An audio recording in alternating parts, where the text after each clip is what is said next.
ராணிப்பேட்டை பொங்கல் பரிசுத் தொகுப்பில் முறைகேடு நடந்ததாக எதிர்க்கட்சித் தலைவர் எடப்பாடி பழனிசாமி குற்றம் சாட்டியுள்ள நிலையில் அதற்கு பதில் அளித்துள்ள அமைச்சர் ஆர் காந்தி, எடப்பாடி பழனிசாமி மனநிலை சரியில்லாதவர் போல பேசி வருகிறார் என விமர்சித்துள்ளார்.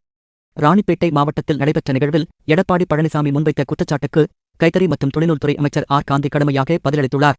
ராணிப்பேட்டை சட்டமன்ற தொகுதியில் முத்துக்கடை பேருந்து நிலையம் முன்பு நடைபெற்ற மக்களை காப்போம் தமிழகத்தை மீட்போம் என்ற பரப்புரையின் போது எடப்பாடி பழனிசாமி, பொங்கல் பரிசுத் தொகுப்பாக வழங்கப்படும் வேஷ்டி சேலை விநியோகத்தில் முறைகேடு நடந்துள்ளது.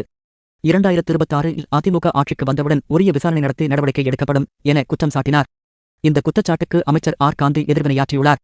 ஆற்காடு அருகே புதுப்பாடி பகுதியில் நடைபெற்ற 2ஆம் கட்ட உங்களுடன் ஸ்டாலின் திட்ட ஆய்வுப் பார்வையின் போது செய்தியாளர்களை சந்தித்த அவர், சட்டசபையிலேயே இந்த குற்றச்சாட்டுக்கு விரிவான விளக்கம் அளித்துள்ளேன். ஆண்டுதோறும் என்ன செய்து வருகிறோம் என்பதையும் தெளிவாகச் சொல்லி வருகிறோம். எடப்பாடி பழனிசாமி மனநிலை சரியில்லாதவர் போல பேசி வருகிறார் என்றார். தொடர்ந்து பேசிய அவர், திமுக ஆட்சிக்கு வந்த பிறகே பொங்கல் பரிசுத் தொகுப்பில் வழங்கப்படும் உடைகளை மக்கள் ஆர்வத்துடன் பயன்படுத்தி வருகின்றனர். கடந்த 4 ஆண்டுகளாக தரமான பல வண்ணங்களிலான உடைகளை சரியான நேரத்தில் வழங்கி வருகிறோம். கடந்த ஆண்டு மட்டும் பாராளுமன்ற தேர்தல் காரணமாக 1 மாதம் தாமதம் ஏற்பட்டது. ஆனால் அதிமுக ஆட்சியின் போது செப்டம்பர் மாதம் வரை வேஷ்டி சேலைகள் தாமதமாக வழங்கப்பட்டுள்ளன. மேலும் அவை மறுசுழற்சி செய்யப்பட்ட துணிகளாக முறைகேடாக விநியோகிக்கப்பட்டன. எடப்பாடி பழனிசாமி கூறும் குற்றச்சாட்டு முற்றிலும் தவறானது.